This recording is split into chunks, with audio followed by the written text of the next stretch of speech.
City Council and the Redevelopment Agency for June 21st, 2011 at approximately 6:31 p.m. At this time, I'd like to defer to our City Attorney for items discussed in closed session. Thank you, Mayor. The council met in closed session and discussed items A, C, and D. Direction was given. No reportable action was taken. Item B, direction was given, and reportable action will be reported under number 17 on the open session agenda related to tentative agreements with all of the with the labor groups listed under item 17. Thank you. Thank you, Madam City Attorney. Please note the attendance, Madam City Clerk. At this time, I'd like Mr. Ben Horton to lead us in the Pledge of Allegiance.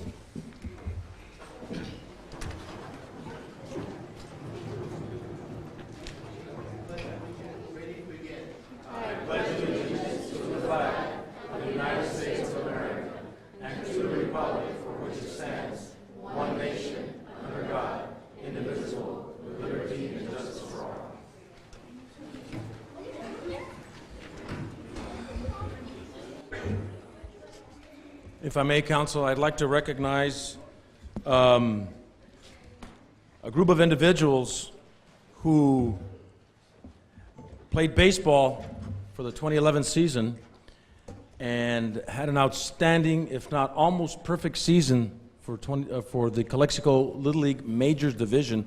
The Calexico Yankees are in the house today. Let's give them a nice warm round of applause.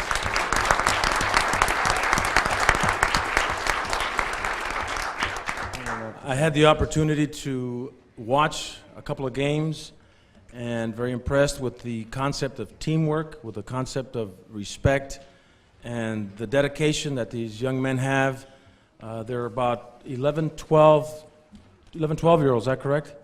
10, 11, 12-year-olds, and they're looking to continue the legacy that the Munoz brothers, as coaches, have left here in Calexico.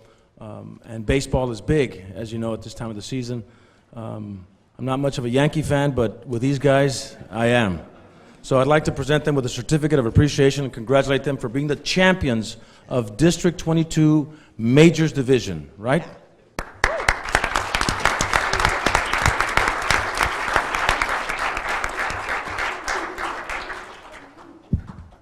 And I'd like to call up Jesse Diaz.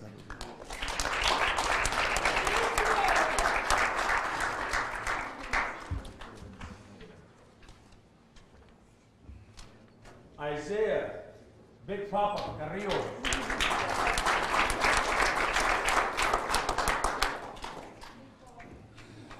Daniel Munoz, how many home runs did you hit? I can't remember.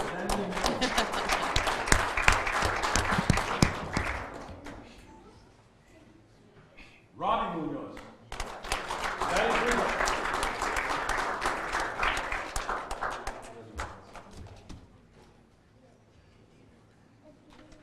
David Macias.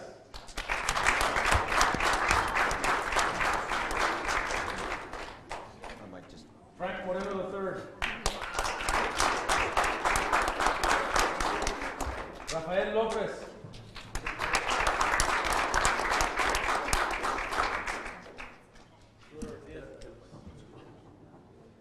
Steve Torres.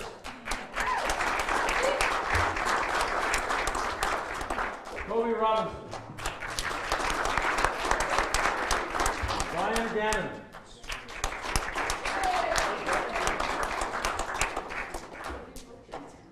Jesse Avila.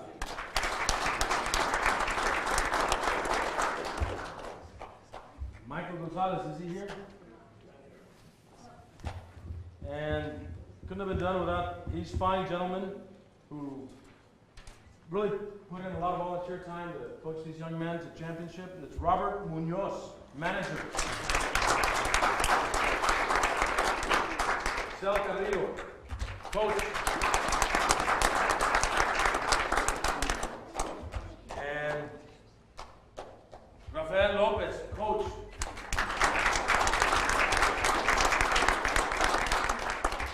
And we also have the president of District of the Calexico Little League, Sal Munoz.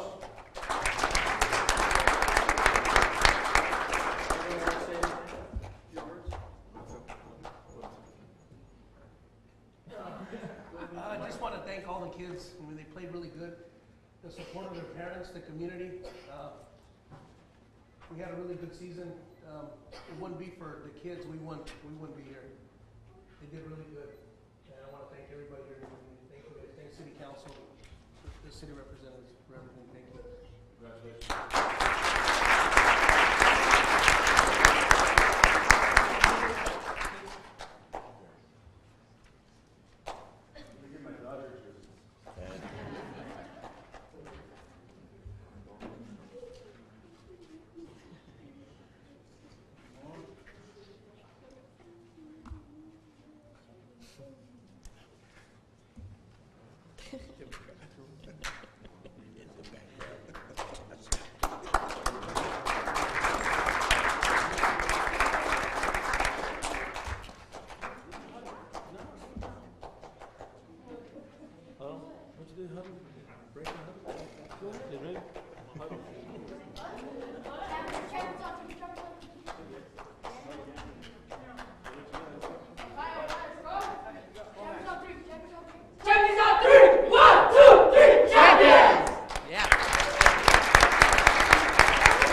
Okay, now we go to announcements, public comments.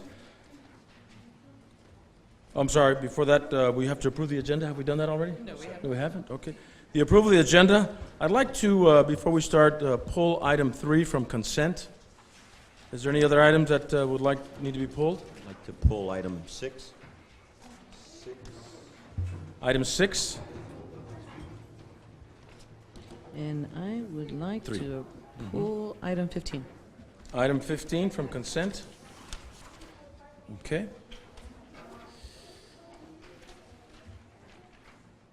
So we're looking to approve. Mr. Mayor, I'm sorry, yes.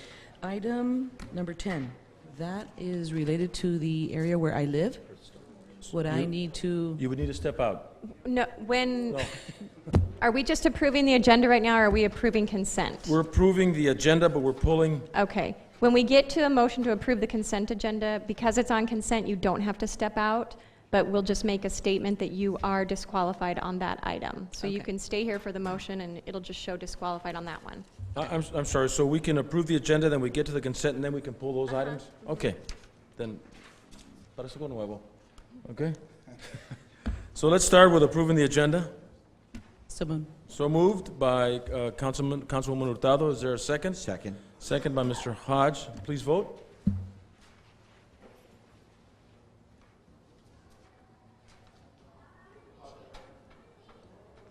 And it passes 4-0 with one absent. Okay, now we come to public comments. Are welcome. Speakers will be limited to 3 minutes. Please complete a speaker form prior to the start of the meeting. If the item you wish to comment on is a closed session item, please comment now. If the item you wish to comment on is on the public portion of the agenda, we will take your comment when we get to that item on the agenda. I have 3 speaker forms. We'll start with Mr. Ben Horton on the subject of recognizing businesses of Calexico.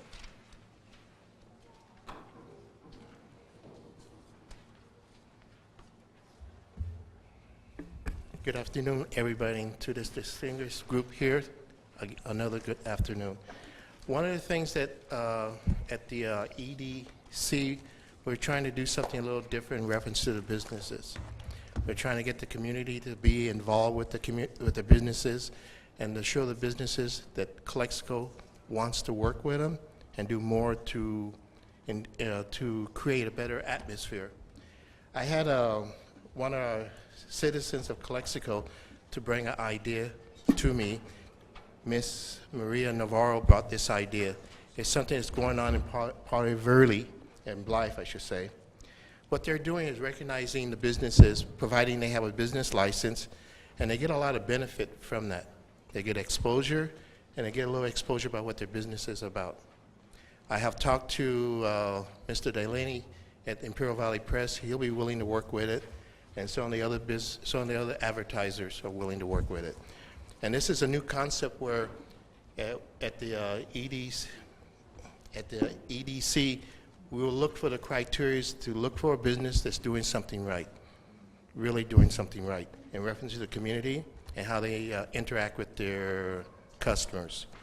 And they'll be selected every month, and at the end of the year, we'll have a Business of the Year. And what the benefits from this is that they will get exposure on the TV, newspapers, and certain media that they could not pay for. And it'll highlight the businesses. And this is something that's going to give a new, let's say, a new atmosphere to what business are in Calexico. This is something different, and we'll be working with it in our commission. And I hope that then we'll bring it back when we're finished with the whole concept to the City Council for their approval. And this is going to be something that I hope that the Valley would take notice. And we'll go from there. I hope that you have an understanding of what we're talking about. I have a question, Mr. Horton. Is the chamber involved any way, shape, or form? Yes, they are. And I should have mentioned, I had a meeting with Hildy about several areas and also about consumer affairs. They're already, this chamber is already working with the police department in reference to, like, I should say, when people adjust their odometers and other factors. And when a customer has a complaint about a business, the chamber tries to intervene with a letter that the customer can take down to the business, and we try to solve it in-house. Right. And we're going to put the whole concept together and bring it back to the City Council, and I think it'll be ready by next meeting. It's not going to be something that's going to be ongoing. We'll have it ready for your next meeting, and we hope that you'll look at it, put it on the agenda, and you'll be able to review it and approve it.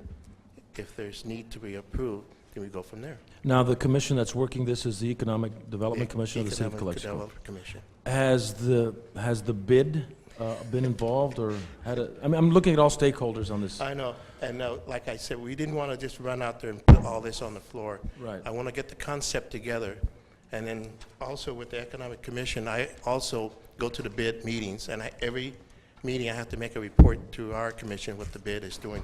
I'll bring that forth to the bid, put it on their agenda so they can review it. They'll have the paperwork, not just something that's said on, and then we leave.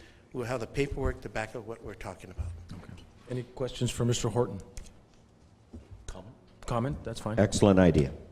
Thank you, Mr. Hart. Yeah, yeah. But it's not just my ideas, it's Maria Navarro. She's the one that came up with the idea. Well, very good. I like the idea. I think it's a great concept for our city, and the way to highlight businesses that need, they Yes. deserve it. And I think we've been so concerned about the negativity about how the businesses haven't paid their license. We're not looking at the negative. We're looking at the positive. We're part of the solution, not part of the problem. And I think Calexico is a great city, and this is something that's going to be a little different that the city is putting forth. And I think this will spread out throughout the valley because we're taking the lead. I like always taking the lead. We're having the high ground. Well, kudos to you and congratulations. Okay, Thank you. Next on our public comment speaker form, we have George Rashid. Would like to speak on development review, design review. Mr. Rashid? Yes, thank you for this time. On your desks, I gave Luli a paper which is City of Calexico Community Development Department Fee Schedule. It's a one-page deal. I'm currently right now on a project on Imperial Avenue. It's a little casita de cambio, lock space, 10 by 10, and I want to put a restroom in it, and to be able to get a business permit and rent it out. To be able to assist in the project review committee, I was charged $5,800 for 20 minutes of the time of the meeting, and it was only 3 people involved. What I want to do with, the reason I'm coming with you is that I still have engineering fees, which will come out to about, $1,500 to $2,000, and I'll probably have building permit fees, which will come out to another $6,000 or $7,000.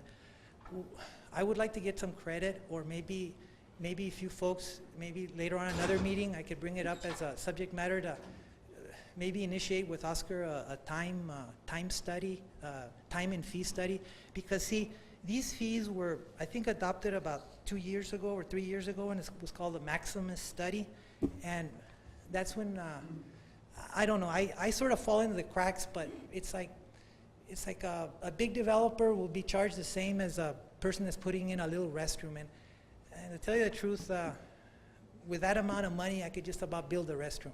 So that's why I'm coming up to you to public comments and then see if maybe you could help me out. I already went to staff, and staff instructed me to come with you because they said that it's not their position to do anything. You know, this is what was set in place, and so the only people that take a decision would be you folks.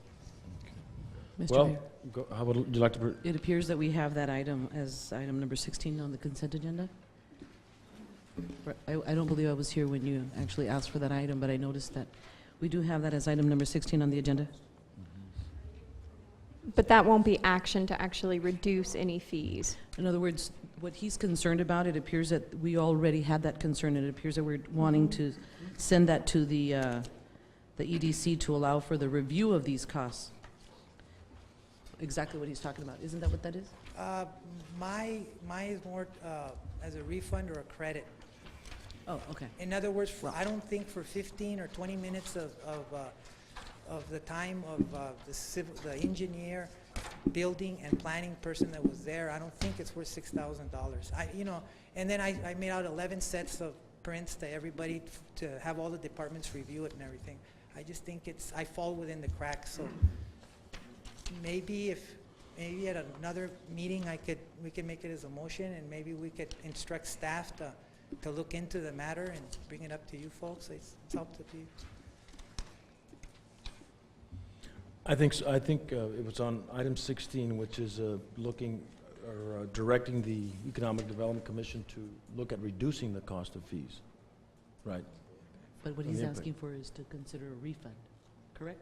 Yes, a refund or reduction, maybe a time and study. I mean, I could see $1,500, I can see $2,000 for the time of everybody involved. But I'd like to defer this to our city manager, and maybe what kind of input or what can you comment on at this stage? We can certainly look at it. If I remember correctly, and maybe the city attorney can help me out here, I believe there's either resolution or something on file that says the staff does not have the ability to reduce or waive fees, but we can certainly look into it and bring back a report for the council to consider. Okay, would that be okay? yes. Thank you, Mr. Rashid. Okay, thank you very Thank you, much. Mr. Rodriguez. We can make a comment. Yes, go ahead, Mr. Hodge. Yeah, and I know we're in the process of making things better, but you see, this is a problem. A small business entrepreneur that comes into Calexico, I really believe these fees are exorbitant. The Maxima study has to really be looked at seriously. We strap, we cripple, we paralyze, we hinder Well, business speak for that are yourself. coming in. All right? So this, I agree with you. I believe this is really exorbitant, and this has to be changed. We'll look into it, Mr. Rashid, and, you know, Mr. Hodge is correct. It is pretty high up there, so.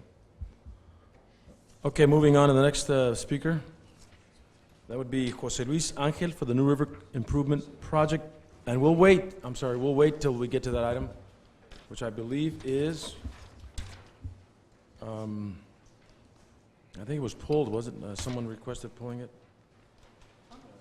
I don't believe it was pulled. We do have an amended version of the agreement that Right. has been submitted to council that would be approved via the consent agenda. Right. So we'll go ahead and, no, we're gonna go down there. I just gotta find it. Okay, I think here it is. Mayor, I think Yeah, he's, number 15? yeah, I think he's here in case you Yeah, have we'll- questions. And he'd it was be happy already, to it was answer. already been But if we requested. approve it, then that's, Okay, at this point, I'd like to have the comments made by our city council members, and I'll start to my immediate left with Ms. Hurtado. First of all, I'd like to say Happy Father's Day to all the fathers out there and those that take the role of fathers, biological or not. Yesterday, we went to San Diego, a group of citizens here in Calexico and Imperial County. Mr. Hodge, Mr. Castro, myself from the city of Calexico. I can name everyone else, but I would take a little too much time. But it was about a dozen of us that we went out to a redistricting commission meeting in San Diego We were there too. And it was a very interesting meeting. I'm really, really glad that it was quite a bit of us out there showing representation for the city of Calexico. And what it is a meeting by a commission that after a U.S. Census results are known, the group then designs new lines of where your representation division will be. And so that's very important for us here in the Valley to know who our representatives will be in these very difficult times, of course, and the very distinct issues that we have here in Imperial County and Calexico. And so we were all able to speak. We got there very early. We were able to reserve a few numbers for those that weren't able to get there a little earlier than we were. And so it worked out really well. We had a great networking opportunity with other people from the county. And we were able to also get a chance to, by chance, see a couple of the commissioners after the meeting, and they were very happy that we went out there to represent the county. And they actually said that we should be very happy with the results. They weren't able to tell us exactly what the results were, but they said we were going to be really happy, so that was really good news. And I also want to thank Willie Hermosillo from G&G Auto. He was really nice to allow us to borrow one of his rentals to go out there so that we could all go together. And going together in this trip was really important for us because that also gives an opportunity to get to know other people from other cities. We did get to go with Joshua Mercado, who was one of the important persons in getting us all coordinated. He works for Hutchinson and Bloodgood. And so they gave us another opportunity. Instead of us all going out in independent cars, we were able to be all together. So thank you, Willie, very much. The other update that I'd like to talk about would be that about 2 weeks ago, Mr. Romero, Mr. Rodriguez, and I met with Dr. Fergali and Norma Aguilar at the school district offices and discussed the pool planning, and it looks really good. We had a great meeting, and things are really happening with that, and funding looks like it's all being put together as well. So really, really exciting that now I believe we're going to be meeting on a regular basis with regard to the pool, correct? And so those meetings are very positive, and we're working together with the school district staff and board members in a very positive way, so hopefully we can move forward as soon as possible and get our pool. So that's it for me. Thank you. Mr. Hodge? First, I had mentioned last meeting that along Cole Boulevard, I believe beginning at the cross-section of Cleveland, out on the street were a lot of weeds and debris, and I want to thank the Public Works and City Manager for getting that cleared out in a very quick manner. So it looks very nice, so thank you for that effort and that work. The other point is I would like to seriously inquire within the city that we can try to set up a system online for customers to pay their water bill. I think we're lagging as a city behind that. I know it might take some money and resources, but we can start to study the issue, inquire about it. Yeah, I believe that finance is already looking into it. Very good. We'd be happy to provide you with the report Okay. later on. City Manager, I know you have your plate full. I just want to bring it up again because Councilwoman Hurtado just mentioned about the pool issue. The City Manager reports, brief narration for we can be informed and also find an avenue where these reports can be put out to the public. What am I talking about? Pool issue, Ground Plaza, the projects, Town Center, anything that we're really working on, and it's out there and people have concerns, the casino, those kinds of things. Doesn't have to be a lot of writing, just a few little bullets about this is where we're at this point in time. So the other one, this one upsets me. I've brought this up twice. It's embarrassing, and I know I don't want to believe that we don't care, but as tourists and citizens from other cities around the valley, as they come into Calexico, one of the first things they see is a horrible-looking Calexico 10 marquee. That's the first thing they see. Very bad impression. I don't want to get into this where we're going to point fingers. Well, it's the businessman that owns, or the theater. It's his fault. The fact is, it exists and it looks bad. I'd like to bite the bullet. Go into RDA. I hear that there's a program with RDA for signs and storefronts. We awarded some money for Family Style Buffet for their sign.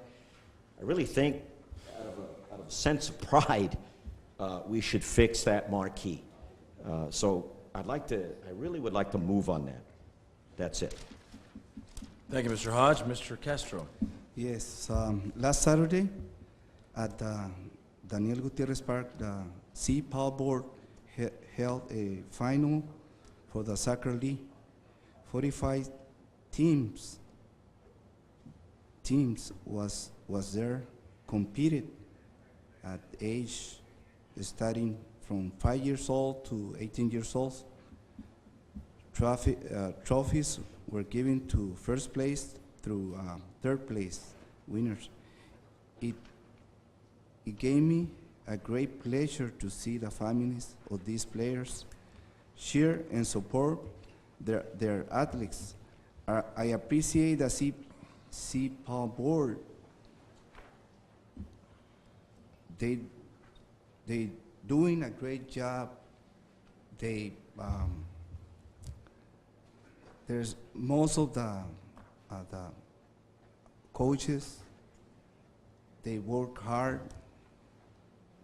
And for me, that's kind of, I feel, I was there, and for me was a good view. And also I like to thank the parents, the people who support those kids. For me to see those kind of events, for me was great. And also I want to thank Señor Estrada. Usted está haciendo un excelente trabajo con todos parte de su organización. Para mí, creo que mirar tanto niño, ahí nomás estamos hablando de 1,200 jóvenes participando, más las personas de tercera edad. Es algo fabuloso. So, gracias, y yo les pido un aplauso para la señora Estrada.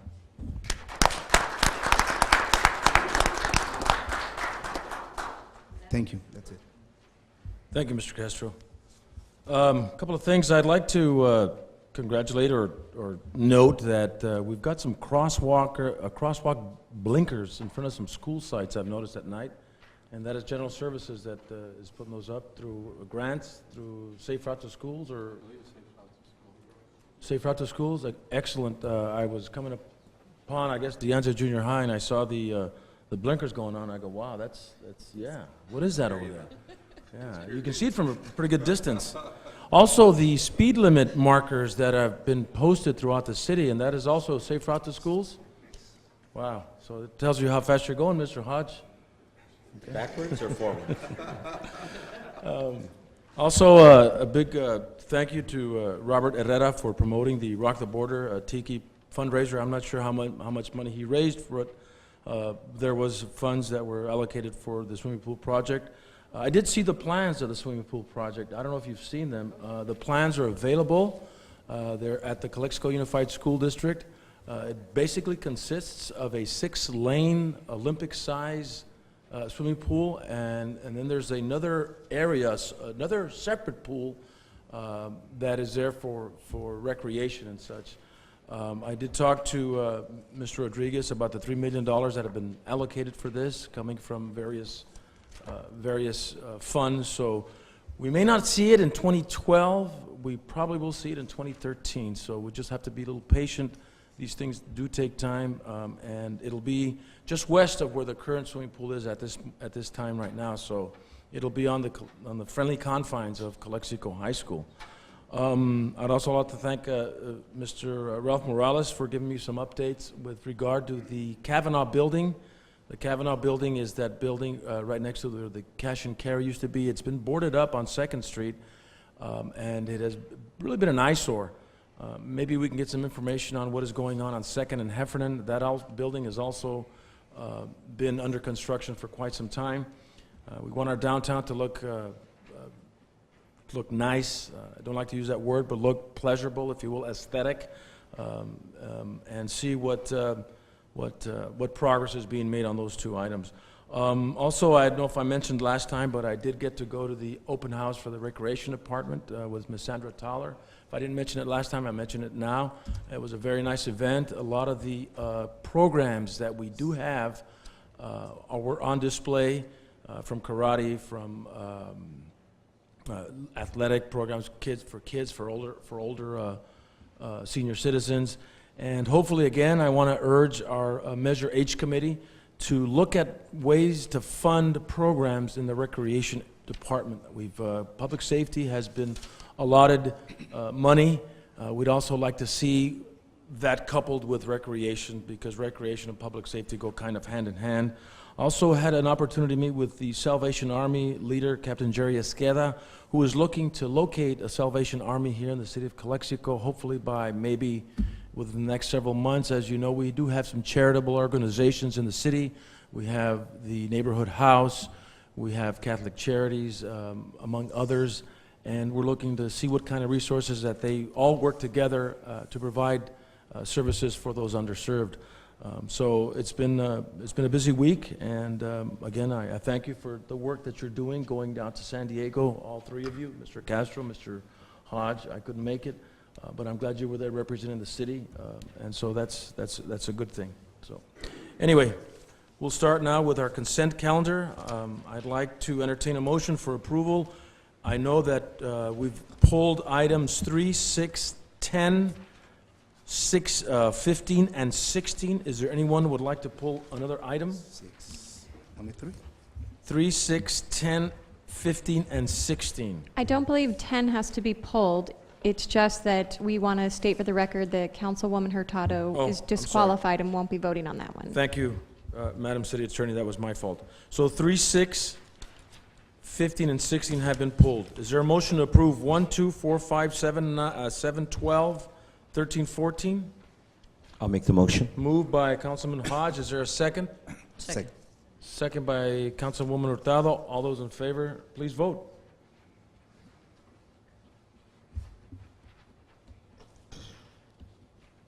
And the motion carries 4-0 with 1 absent. Item number 3, I believe we had a special update on that. That's the approval of the audit reports for fiscal year ended June 30, 2010 by Caparocci and Larson, certified public accounts consisting of the City of Calexico Basic Financial Statement, Transportation Development Act funds, financial statements, and single audit reports. Excuse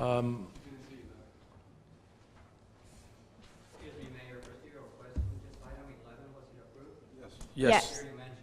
Okay. Okay, we were going to It pull was it, but I... approved with the revised agreement. Yes, and, well, going back to number 3, if we could give us an update and a summary, and if it's good or bad, in your opinion, because I had to be a CPA or a Philadelphia lawyer to read that document. Sure, no problem. Okay. Thank you very much. My name is Ken Poon from Capricci and Larson, a subsidiary of Markham LLP. Just want to give you an update of what's going on with the firm. Last year, in 2010, we went through 2 major mergers. CNL, Capricci and Larson, merged with a firm called Stonefield Josephson as of March 1st, 2010, and as of October 1st, 2010, Stonefield Josephson merged with a firm called Markham LLP. We became the 14th largest accounting firm in the nation, and now we have about like 150 partners, 1,100 professional staff serving all of our clients. Just want to give you an update on City of Calexico financials for June 30, 2010. We were engaged by the city to perform the audit for year-end June 30, 2010, which includes the financial statement audit and a lot of compliance audit. Your responsibility as a city, you're fully responsible for the financial statement, present the city's financial statement in conformity with generally accepted accounting principle. You also need to adopt sound accounting policies, provide reasonable accounting estimate, establish and maintain internal control, and last but not least is to prevent and detect fraud. CNL responsibility as an auditor ourselves, we obtain reasonable assurance that the financial statements are free of material misstatement. We are not looking at things 100%. We examine on a test basis, evidence supporting the amount and disclosure in the financial statement. We also assess the accounting principle used, estimate made, and evaluate overall financial statement presentation. We also review the internal control policy and procedures, and last but not least is to express our opinion on the financial statement. CNL effort actually include, an audit, it's a long marathon process, which include understanding of the entity, understanding the economy that has a current impact to the financial statement. So we spend a significant amount of time do what we call risk assessment. We look at the city, the structure, the economy, the external factor, anything that could impact the city's financial statement, we will take a look at it, take into consideration. Also, not only looking at those factors, we also spend a significant amount of time in reviewing internal controls such as your major accounting system. Going through significant transactions area such as cash receipt, all your billing cycles, take a look at your expenditure and accounts payable, look at your payroll because payroll is your biggest expenditure in the city. And there's a couple areas like capital asset, long-term debt administration, and also other things such as risk management, how you deal with risk. We take a look at all those and perform our risk assessment. We also review the compliance with federal grants and also take a look. Once we are done with all these, we actually validate the account balance, which is presented by your finance department. Look at the supporting document that's provided by the city, but not only looking at the city's documentation, we also confirm with third party. We get direct correspondence from attorneys, banks, and other fiscal agents. Before we issue the financial statement, we perform what we call analytical procedures, take a look at the ratio analysis compared to your peers like other city, and compare the city's financial result to others, and also look at prior year financial statement to make sure that the numbers are in line with our expectation. Last but not least, we assist the cities to prepare the financial statement in accordance with GASB 34 model. The 2010 audit result, basically the report, it's a huge report, which includes a lot of different sections. The first sections in this report, it's the financial sections, which includes our independent auditor's report, which is our opinion on the financial statement, followed by the basic financial statement, which includes the government-wide financial statement, the balance sheet, and the income statement of the city for the year end June 30, 2010. And then what we call, after the government-wide financial statement, we have what we call the individual fund financial statement, which includes your general fund, all your special revenue fund, debt service fund, capital project fund, enterprise fund, and internal service fund. After all these financial statements, we have a section called notes to the financial statement. This is a detailed narrative of some of the background information of some of the information, financial information that is being presented on the face of the financial statement.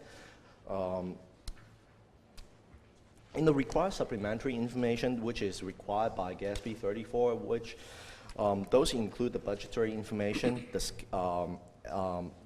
the budget comparison schedule for the general fund and major special revenue fund, and last but not least is the status of funding progress for the OPEB.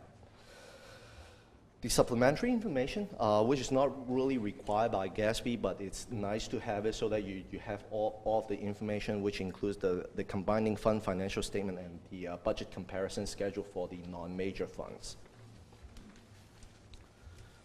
The audit result is an unqualified opinion issued, which means the financial statements are fairly presented in all material respect. Significant accounting policy have been consistently applied, the estimates are reasonable, and the disclosure are properly reflected in the financial statement. Other audit result, we don't have any disagreement with management. There's no material weaknesses when noted in internal control. And there's no indication of fraudulent or inappropriate activities that's happening during the fiscal year June 30, 2010. I'm sorry, could you repeat that again?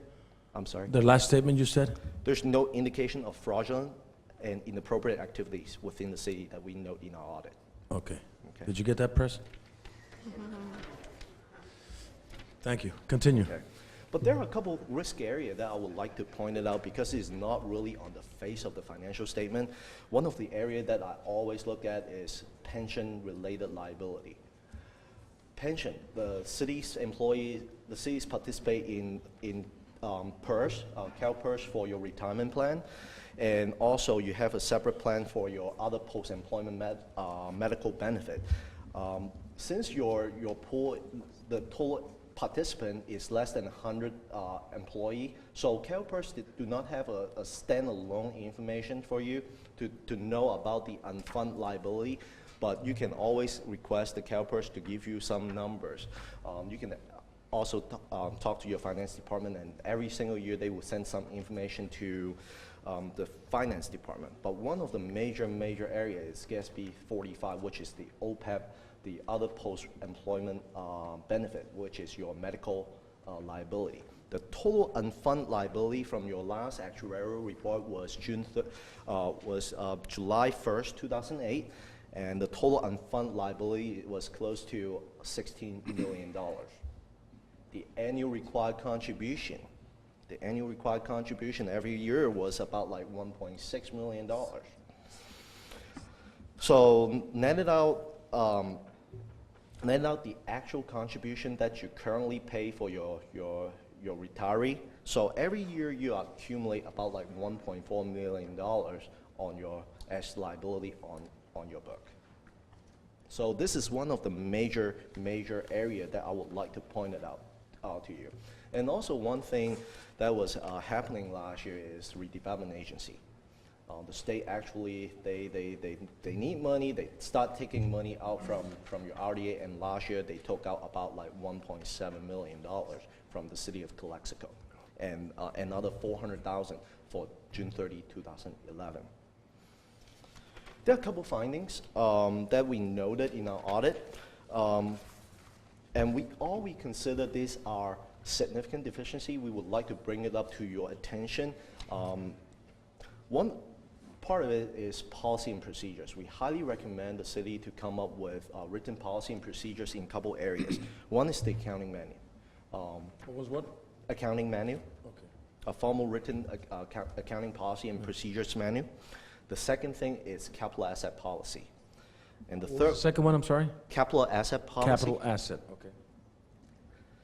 And the last one is disaster recovery plan, in case there's any disaster happening to city of Calexico. One perfect example, last year you have a major disaster, is a major earthquake that's hit hard to city of Calexico. We highly recommend that plan is being updated in a timely manner so that in case of any disaster happen, you know exactly what needs to be done. Operational-wise, cash management. There are a lot of funds. You have a negative cash balance. Most of those are really grant-related funds. So that means you need to file your reimbursement a little bit sooner, making sure that you collect those revenue so that you don't have a negative cash balance remaining in the financial statement. And the last piece is compliance. There are two non-compliance issues. It's regarding to the TDA fare box ratio. The TDA Act actually required the city to have a 10% recovery ratio, but last year it was only like 9.2%. And also the excess of LTF and STA fund, and it has been significantly improved from 2009 to 2010. It was dropped from 72 to about like 14,000 over. So there were a couple new GASB pronouncements that will impact the cities for the upcoming year. One of them is the GASB 59, the fund balance reporting. That has significantly changed the reporting on the fund balance. Instead of only 2 categories, we have now 5 categories, which include non-spendable, restricted, committed,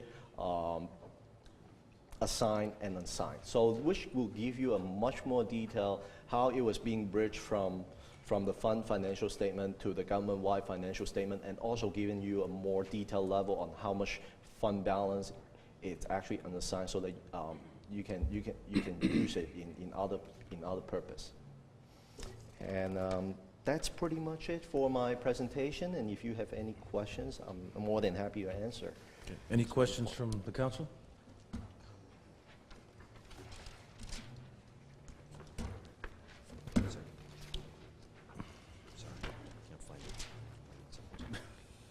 Any questions? Well, Any, yes, go ahead. excuse me, any update for the fiscal year 210 to 11?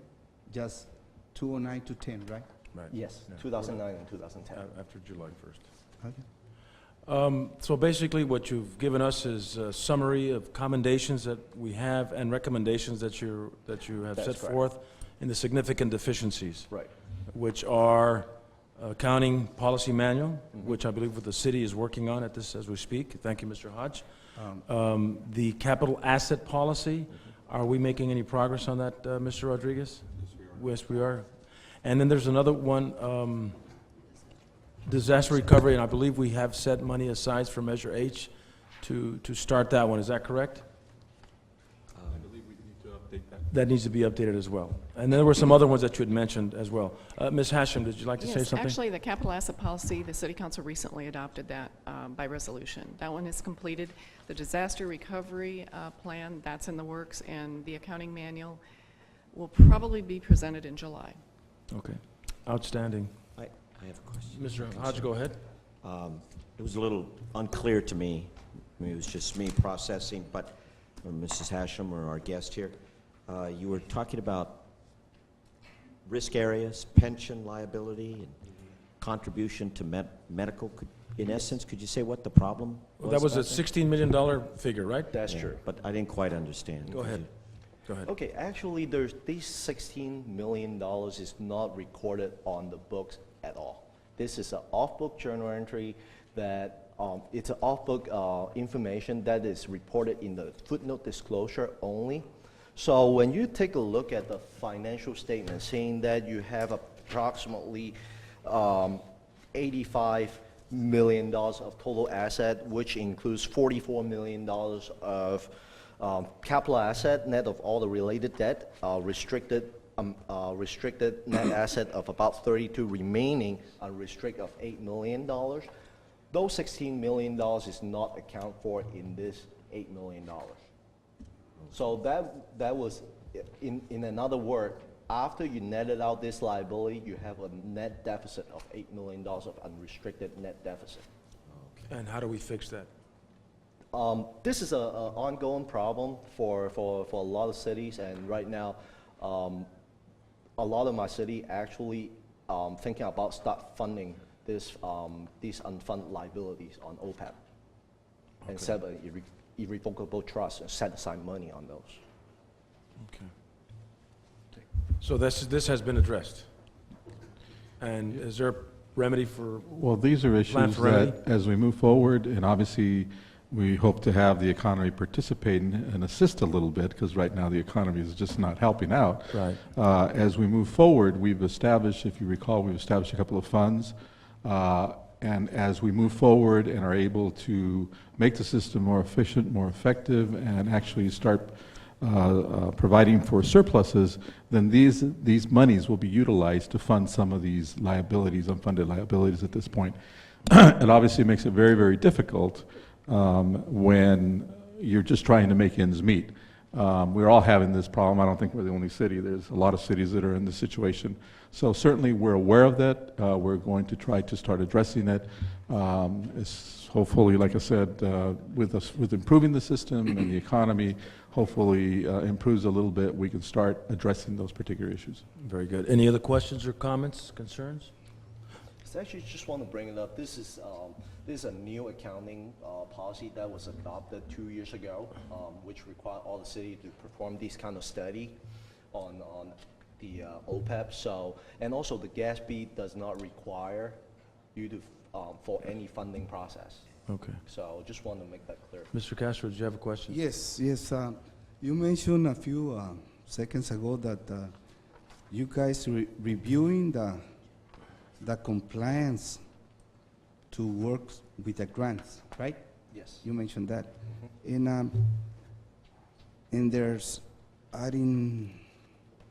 didn't read the whole pages, but my question is, did you guys did some recommendation on that, or in?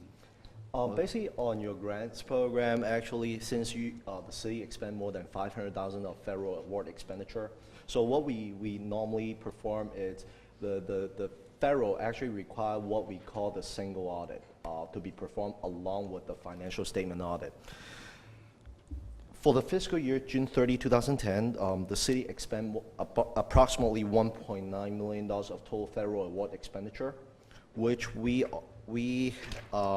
as a firm test about 983,000. Two major programs. One of them is the Justice Assistant Grant of 328,000, and the other one is SHSGP Operation Stone Garden grant, which was about like $655,000. And out of these two grants that we looked at, we do not have any findings on compliance issue. So findings either way, that we're non-compliant or we are compliant? You are in compliance. We are compliant. You are in compliance. Is there an echo? Yeah. Okay. Okay, it says here, the funds fair ratio of operating revenues to operating expenses for the year ended June 30th, 2010 and 2009 indicate the city was not compliant with the provision of the Transportation Development Act for the year ended June 30th, 2010. And I'm reading 210 on this page, on the year 2010. The ratio was 9.2%. In 2009, it says here 7.4%.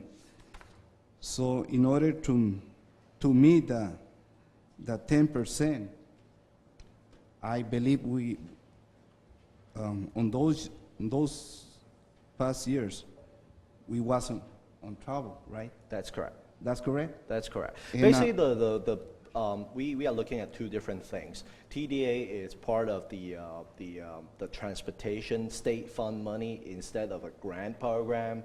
The grant actually is something that you apply for from the federal government. So those two programs, you are in compliance. We don't have any findings.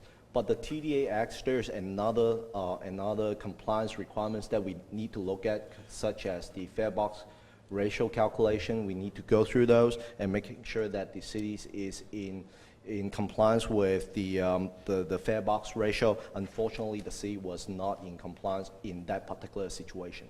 Okay, and the city is not in compliance in that situation.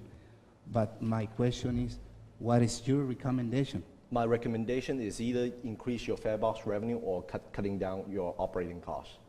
Okay, and so that you can meet the ratio. Fare rate. Fare box revenue is really hard to control. It depends on ridership. So a lot of time it depends on, it's a lot of things that you need to do is cost control on the transportation side. Okay. Judy, what do you have to say about that? I want to know more about that. Actually, I wasn't managing the program, and the department that was notified, we did a calculation on the fare box ratio. And unfortunately, I think it might have had to do with unanticipated costs of the program. I really can't speak in detail about it. The individual who was responsible for that program was Luis Estrada, which I guess now would be Nick Fenley, but it is what it is. We have confirmation from that area, from Liliana Falomir of that program, that they will be meeting the fare box ratio this year. So, okay, and What about you, City Manager? What do you have to say about that? Well, I think as noted in the document, there was an increase in the cost that was being charged effective June 15th of 2010 from 75 cents to $1 effective July 1 of 2010. So we should be able to meet the fare box this year. Any update for the 210, 211 fiscal year? Well, as we stated, the finance director stated, we've checked with them, the people that are currently managing the program, and they've advised us that we are meeting the 10%. Who's managing the program right now? Well, now it's under Mr. Nick Finley. Is Nick Finley around here? No, I don't see him. So no answer to that. Well, again, we should be meeting the fare box, and when we provide the next financial, we'll certainly know. But the increase that took place, you either increase the revenues or you decrease the expenditures. And the fact is that the revenues were increased from 75 cents to $1 per ridership, so that should bring us above the 10%. If you notice in the note, that should bring us the revenue needed to meet the fare box. Yes, we agree on that on June 15, 2010. My concern is 210, 211, and I want to know the update on that. So will you please? We can bring that back. Next council Again, meeting, can you bring Sure. more information about that? Sure. Like I Thank said, you. we have checked and we should be there, but we'll bring back a report to you. Okay, thank you. Thank you, Mr. Castro. Any other questions? Moving right along, I'd like to entertain a motion to approve item number 3.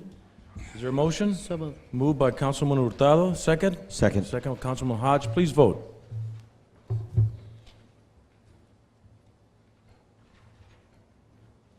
Motion carries 4-0 with 1 absent. Item number 6. Thank you. I'm sorry, I didn't get your name. Ken Pun, K-E-N, last name Pun, P-U-N. Okay, thank you. Thank you. Item number 6 is adopt resolution approving the submittal of the application for the statewide park program grant for Clement Park revitalization project. And I believe Mr. Hodge, I believe you pulled that one? Yes. It's just a concern if and when we're doing the application, submitting the application, for when we receive the grant pertaining to Clement Park. I hope that the money, or there will be dialogue and consideration on Clement Park, that we can, since it's a public park, we can remove that fence.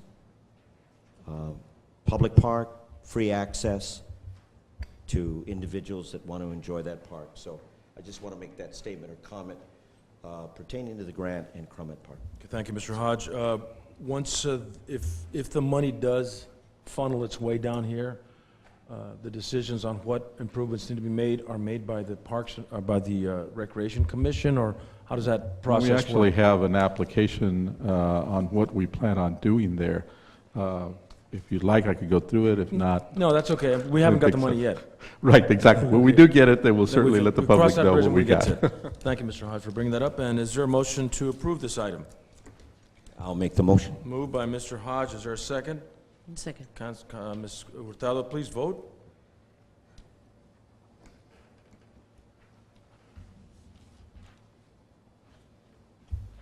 Motion carries 4-0 with 1 absent. Okay. Item, yes, sir. Pool number 4? No. No?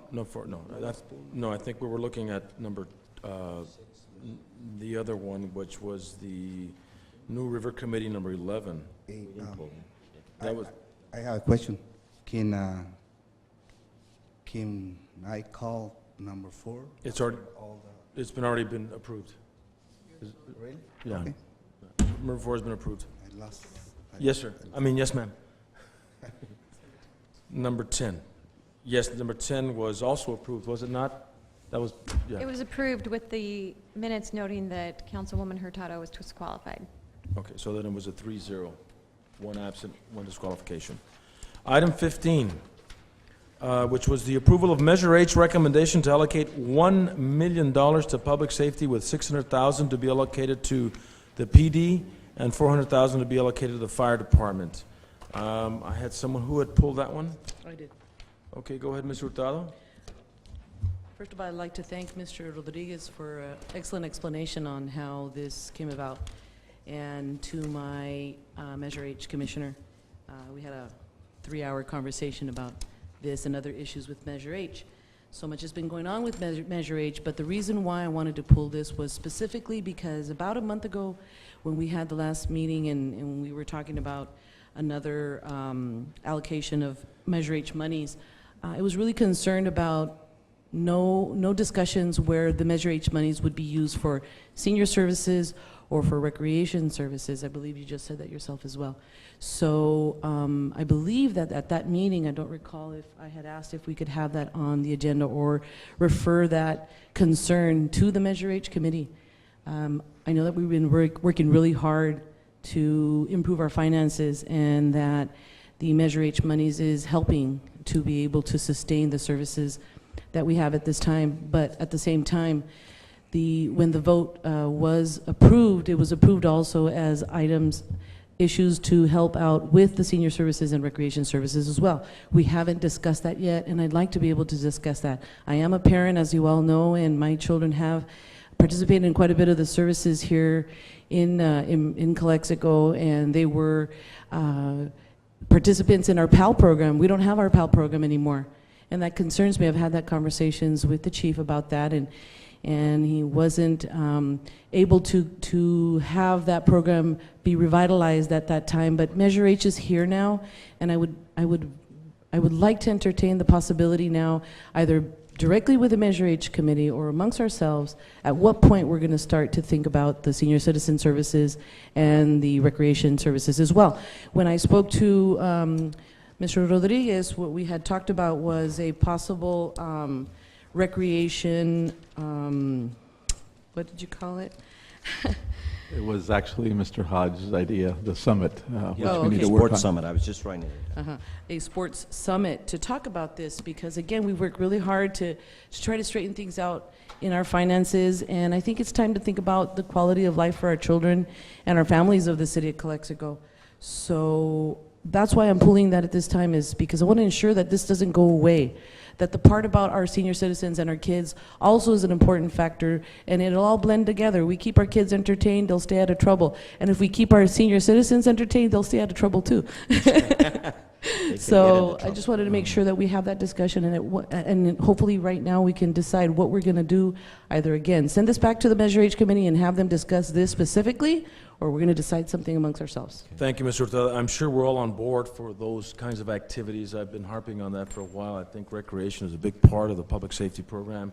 So I believe that we're all in accord. I'm not sure where Mr. Romero stands, but he is not here and cannot speak. But let's get this on the Measure H committee agenda. Mr. Hodge, you have something to say?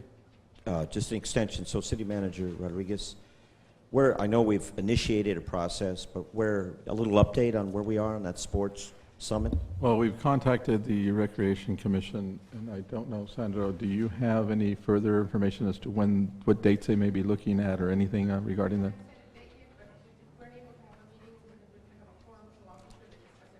Okay, I know we brought it up to them, and they were very excited about hosting that. Okay. Very good. Just let us know when Please. it is. See, that's one thing that would be nice to have on the City Manager report. Hint, hint. Thank you.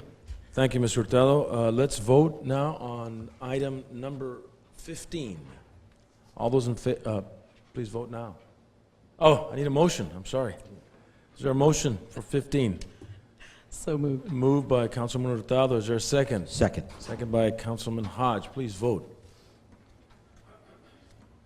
And of course, 4-0 with one absent. And I believe item 16, was that pulled? Yes, it was. Did we pull item 16? Yes, we did. You did pull it. I'm not sure who Yeah, I'm not requested that. sure. And that was just a review of the costs and benefits toward lowering developer impact fees.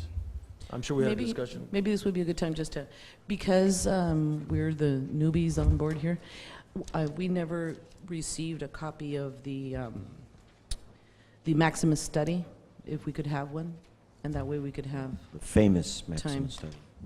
the famous Maximus study. But I Just don't wasn't- hit anybody over the head with it, okay?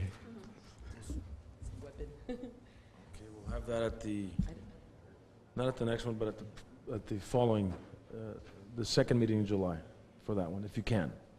Okay. Is there a motion to approve item 16? I'll make So- that motion. I'm sorry. Moved by Hodge, second. Second. Hurtado, please vote.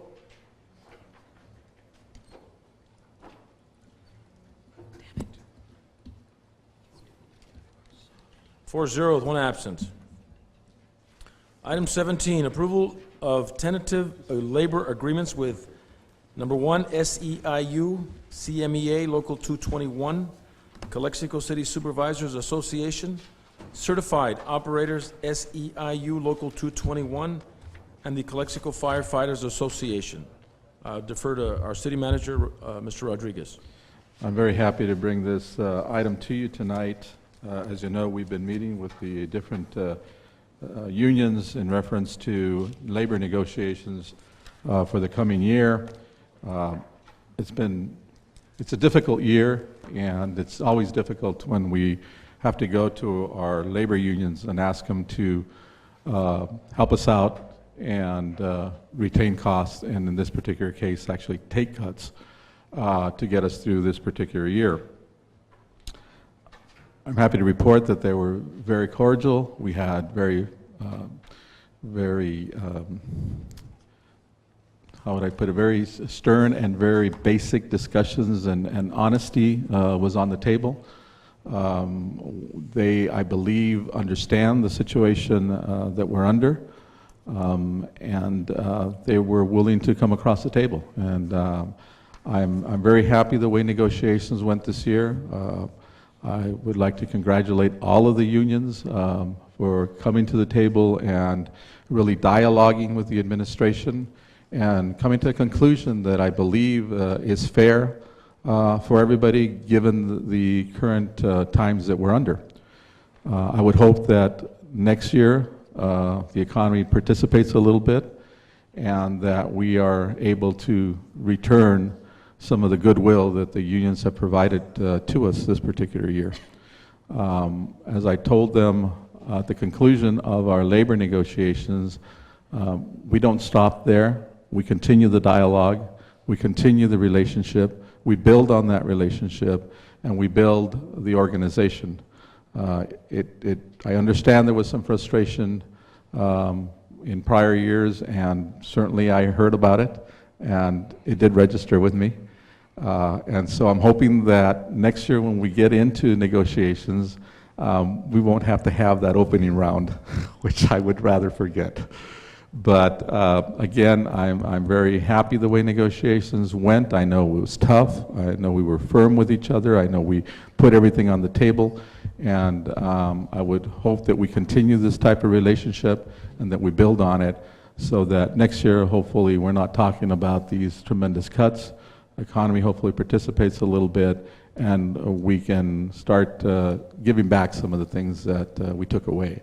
And again, I just want to thank all the unions. I think they were very fair, they were very upfront, and they certainly told us what they felt, and were willing to reach an agreement that, again, it may not be the agreement we all wanted, because it's always nice to be able to say, I don't want this back, or I don't want you to maintain these cuts, but rather I want to give you something.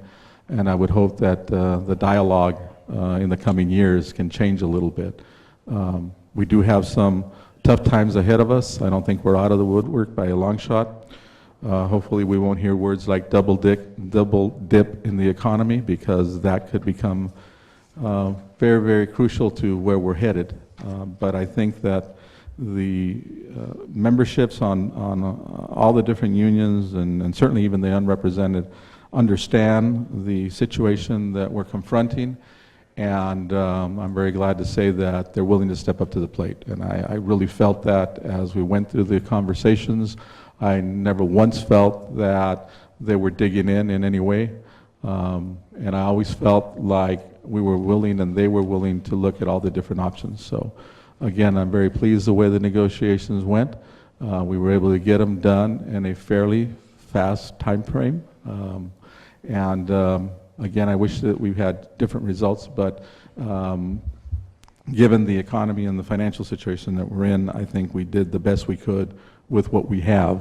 And if there's anything that we were able to do, and our fellow cities to the north had to deal with it, we were able to work around it and find some other options, and that is we were able to preserve the employees' pension fund.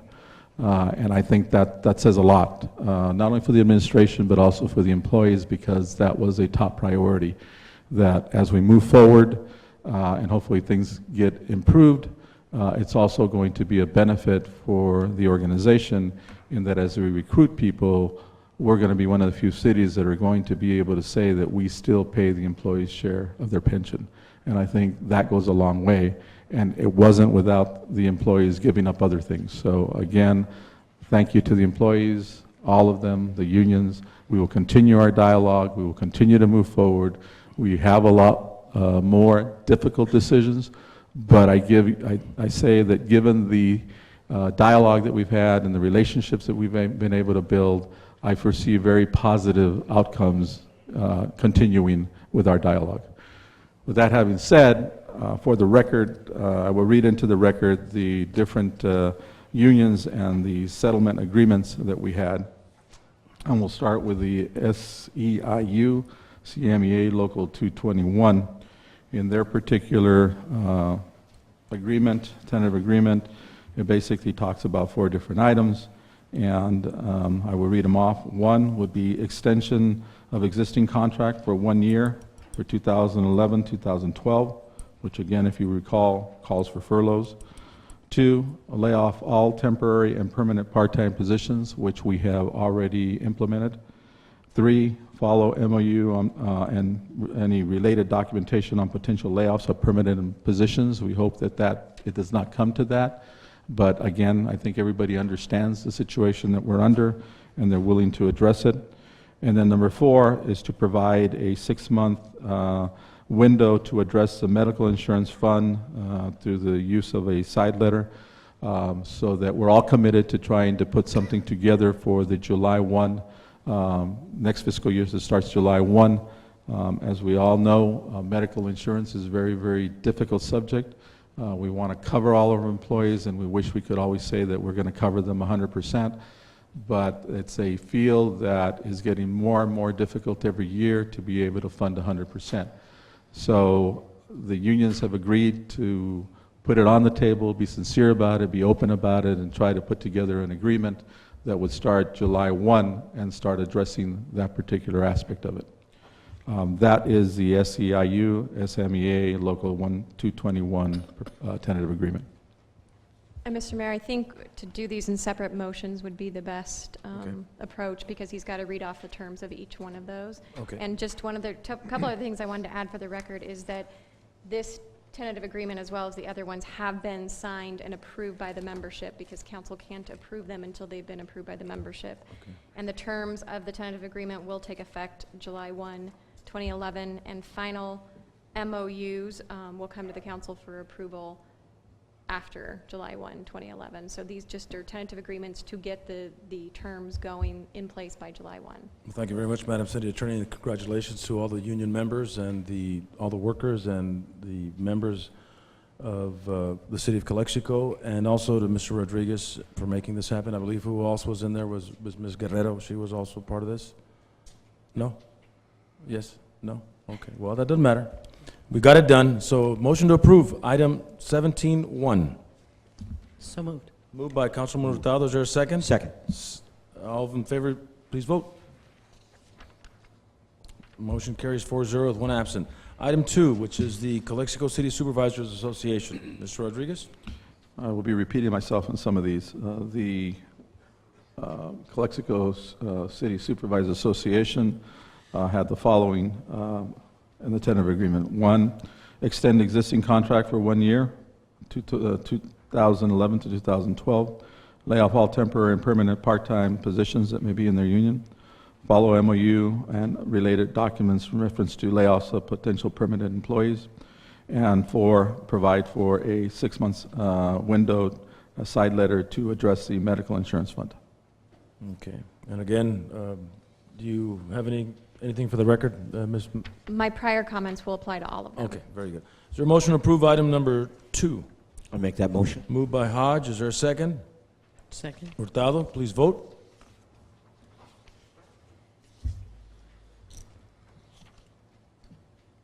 And 4-0 with 1 absent. Item number 3, the Certified Operators SEIU Local 221. Certified Operators SEIU Local 221, we have the following items. 1, extend existing contract for 1 year, 2011-2012. 2, lay off all temporary and permanent part-time positions. 3, follow required documentation MOUs, related documents regarding potential layoffs of permanent positions. And 4, provide for a 6-month window to address the medical insurance fund with a side letter agreement. Okay, is there a motion to approve that item? So moved. Moved by Hurtado, second. Second. Hodge, please vote. I hate my button. And it looks like it's a 4-0 with 1 absent. Item 4, which is the Calexico Firefighters Association. Calexico Firefighters Association was a real interesting dialogue, and I'm very happy and pleased to say that I think it benefits not only, obviously it never benefits unions when you have to take cuts, but again, I want to thank you for coming to the table and be willing to help us resolve the issues. But we structured the agreement so that also there would be a benefit to the organization in that, as you know, in the past we've had to deal with the issue of overtime. And there's a couple of reasons that we've had to deal with that issue of overtime. Obviously staffing, which we're addressing with some of these other issues that we've talked about in the past. But in this particular case, we address the furlough issue, which, because they were having to take furloughs, that caused some issues in reference to having them take off, and therefore us having to call people in, and therefore running overtime up. So I was very happy that they were willing to address the issue, and the way we addressed it is in the following way. The furloughs would be eliminated, and in place of that there would be 9 days of holidays that the workers who are not working would not get paid for. And then there are a birthday and a floating holiday, which they would also give up. And then we're going to move from a 28-day work cycle to a 24-day work cycle, which would also provide for some savings. The last item, of course, is like all the other unions, is we agreed to a side letter that would allow for 6 months to dialogue and try to come up with an answer on the medical fund for the coming year. Did I misspeak on any of this? Okay. That's what the conditions are on that. Motion to approve item number 4 from the business items, Mr. Hodge. Motion to approve, I'm sorry. I'll make that motion. Okay, I thought so. Second? I'll second. Second. Please vote. And it's a 4-0 with 1 absent. Well, congratulations.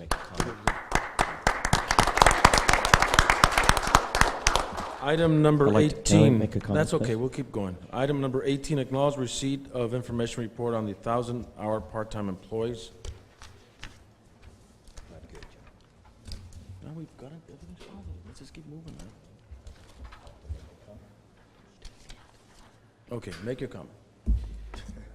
I just want to I want to thank everybody, commend City Manager Rodriguez, all our city officials negotiating, and I want to commend all the bargaining units. There's always room for improvement, okay?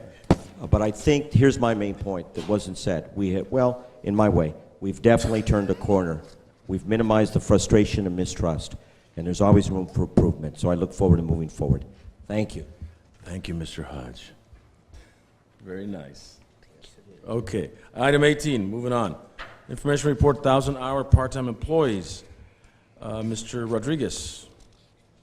Well, these are informational items, so we'd be happy to answer any questions you may have on any of them. Any questions for 1,000-hour employees? So acknowledged. No, there's a recommendation, acknowledgement report. Just acknowledging. Okay, acknowledge. Okay, very good. Item 19 is the acknowledged financial report for the month of May 2011.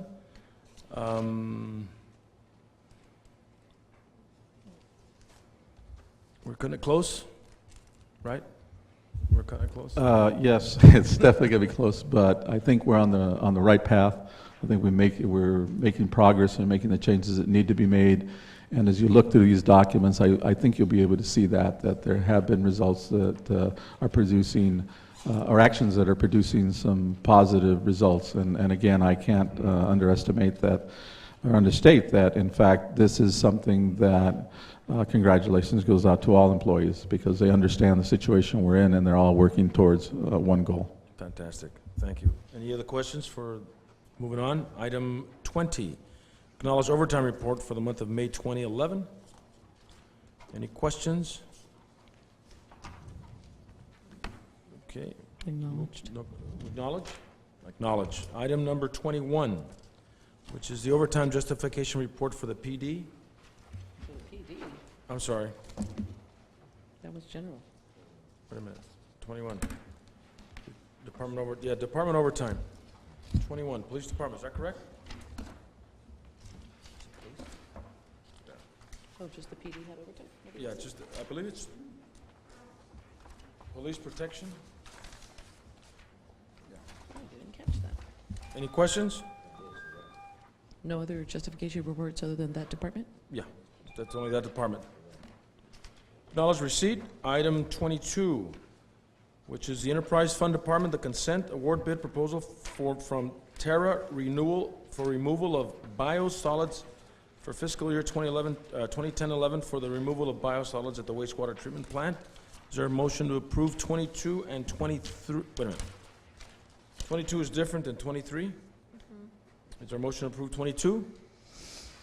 I'll make the motion. Moved by Hodge. Is there a second? Second? Second by Hurtado. Please vote.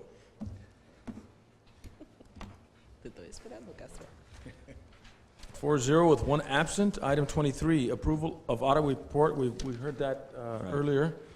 Is there a motion to approve that? So approved. Moved by Councilwoman Hurtado. Second? Second. By Hodge. Please vote. And it looks like it's a 4-0 with one absent. We've got the minutes from item 24, the Economic Development Commission. Any questions on that? Thank you. Thank you. Acknowledge. Item 25. The Economic Development Commissions for April 13th. Acknowledge. Item 26 for March 9th. Acknowledged. Acknowledge. Item 27. Acknowledge. And item 28, January 26, 2011. Acknowledge. Acknowledged. Very good. And now we're moving right along with future agenda items. I'll start to my immediate left with Councilwoman Hurtado. Okay. One of the first items that I had here that I was going to ask for was a copy of the Maximus study that we already discussed, so I'm fine with that. The next item for a discussion for future agenda is the weed abatement program. And I believe we talked about that a little bit the last time, but I believe that we really need to talk about that. This past weekend, I spent 4 hours in my backyard picking up bits and pieces of tumbleweed, and I injured myself of how much I worked in my backyard. And again, I know I probably shouldn't talk about the area that I live in, but I saw that these developers are starting to build new homes in that development, but yet we have the weed issue. So I'm a little confused why we're allowing them to continue building, but yet we still have this weed problem that they're not taking care of. I know that the city of Calexico themselves did take care of quite a bit of the areas that I would believe is property of the city of Calexico, and that was a great job there. I was amazed actually because it's been years to see that problem, and it was very nice to see that finally it was cleaned up. But that was our part of our property. I don't believe they're taking care of theirs, and I have had quite a number of complaints still from different business owners about that. So I'm wondering if we can definitely have that on for the next time as a discussion item, because we need to have some type of a plan. There's quite a bit of complaints out there about the the weeds, the cleanliness of our city. And so if we can look at that now, that'd be great. The other item that I had been discussing with Mr. Rodriguez was the other concern of many of the residents that have approached me is our customer service. And I believe in conversations today, we just talked about our website. Someone had criticized our website, that we have very outdated information on our website. Was that you? And so that's a pretty big concern for those individuals that are trying to approach our city and do business with our city. And so it's important for customer service to be looked at, and I believe, Mr. Rodriguez, you have somewhat of a plan for something like that.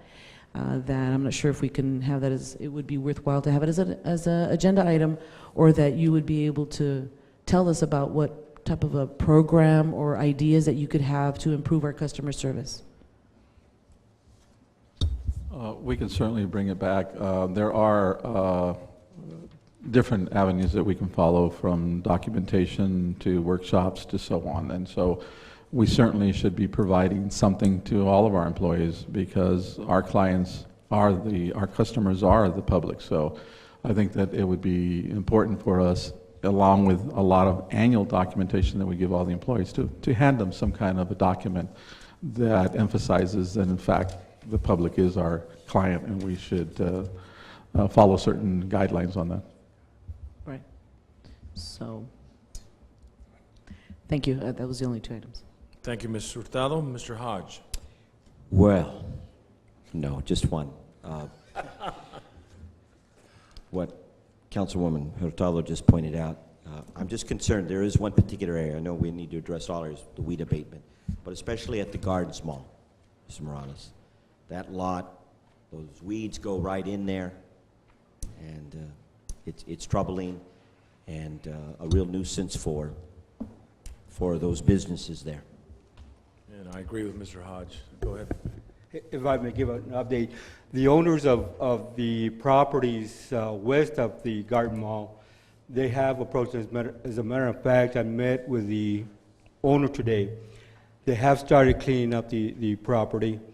So I'm hoping within the next 2-3 weeks they will have it completely cleaned up. But he promised me that they had started working on it as of today. So I'm hoping that that'll take care of that problem. The other problem, which is where Councilmember Hurtado lives, unfortunately what has happened there is that the lots have been sold to different property owners. We did meet with the developer, or one of the employees of the developer, where they're building the new houses. They are cleaning that area, or they should have cleaned that area. We asked them about the property across the street, and that's where all the new houses are. And those have been bought by new investors. So we did receive the addresses and names of the new investors. We'll be sending out letters to them, and hopefully that they will go ahead and start doing the cleanup on that one. But the original owner no longer has control of that property. They lost it to the bank, and the bank turned around and sold it to some new investors. But we are working on that as of right now. Thank you, Mr. Hodge. Mr. Castro. I already said it, but I can say again. I'd like to know the update on the 10% fair ratio report Fair for the box. transit. Fair box? Fair box ratio. Thank you. For the transit service? That's it? Okay, and I'd like to know, I don't know if this is an appropriate forum for this, but I know the Housing Authority falls under the jurisdiction of the City of Calexico. If we have an update on, remember we met Oscar a few weeks back on the possibility of getting a GM or a Executive Director. As my understanding, and I have been in contact with them, because as per our conversation with the regional director for HUD out of the San Diego office, and the director out of the LA office, which is responsible for this particular district, we met with them, and as we told them that at that time the plan was to advertise it out and to have somebody in place by July 1. And the concern, as you well know, you were at the meeting, is that they wanted to make sure that somebody was full-time running the organization. And obviously, I, as the council did allow me to provide a transition, but they never took the time to actually hire somebody when I left. So as of today, my understanding is they are in the process. In fact, I'm aware that the advertisement is out. They are taking applications, and my understanding is that they will start the interview process here soon. So, you know, we certainly, I'm sure, will get contacted by HUD because we're the responsible agency and they're an arm of the city, just like the redevelopment agency. So that's where they're at. I'm hoping that they will move forward and actually hire somebody in July, which is what we had told the director out of the San Diego office. So I'll keep on top of that, make sure that that moves along. And the Housing Authority falls under the same scrutiny and accountability as the redevelopment, the city? That's correct. They have their audit reports and so on. Do they report to us, or? No, they haven't in the past. I'm going to be talking to them about that because they should be providing us information since we're the lead agency on that. Thank you, Mr. Rodriguez. And the second item is the Grand Plaza, and see if we can get an update on that. I know it's been mentioned before. Well, Grand Plaza, we're still working on it. There has been some traction recently with some letters of interest with some major names. You know, we won't give them out now because they're just letters of interest, and obviously once you start actually signing some leases, that's when it really, the project really is a real project. But we're very enthused about it at this point because there's some national names that have provided some letters of interest. And so we're continuing to move with that. There's a lot of uncertainty, as we all know, because of what's happening with redevelopment agencies. And so we're just kind of taking it one day at a time. You know, as we all know, the budget was vetoed. The trailer bills, which are the implementing legislation to implement the budget, as of today, as I'm aware of, they haven't been sent to the governor. One of those trailer bills included the elimination of RDAs and the reconstitution of it if you were to pay the school districts the money that we would normally get. There's a lot of uncertainty because the CRA, California Redevelopment Associations, have already stated that if the governor does sign that trailer bill, that the association will sue them. So there's just a lot of uncertainty right now, but the only thing we can do is just move ahead. Okay. And we'll deal with it as it comes. And Mr. Hodge mentioned an interesting fact about coming into the city and looking at that marquee at the Calexico 10. And we asked for some updates on what the status was at. But I did talk to Nick about 6, 7, 8 months ago, or I don't know how long ago it was. Mr. Finley had mentioned about perhaps building an arch across the 111. I don't know if that, he talked to me about that, if that is still in the works. We talk about beautification, you know, an arch over the 111 right before the Coal Corridor, maybe the Jasper Corridor. We've got a casino going up. I have not talked to Mr. Finley about that, but the concern I would have is obviously that becomes a state right-of-way, and so we have to deal with Caltrans. I know one of my other agencies where I worked before, that became a big issue, and so we had to settle with not putting it across the highway because there was just so much red tape involved. We actually put it on one side of it, but I've seen it in other cities, and so I was just wondering why. Yeah, El Cajon has one. Yeah. You know, again, they're not on a state right-of-way, so that makes it a little easier. El Centro, when we did that was on Main Street. El Cajon Boulevard, which used to be a state highway now? But I think they turned it back over to the city, if I remember correctly. Yeah. Maybe, and then El Centro was it would have to easy. be off of 111 or off of 98. Once you start dealing with state right-of-ways, it just becomes very, very So complex. maybe something in the city itself. Yeah, if we could look at something like that, maybe in the historical downtown. That's what we did in El Centro, you know, identify the historical downtown. And so maybe I'll talk to Nick about that, and we'll see what we can come up with. Be along Heber Avenue. I don't know. Think outside the box. Okay, thank you very much. If there's anything else for the good of the order, this meeting is adjourned.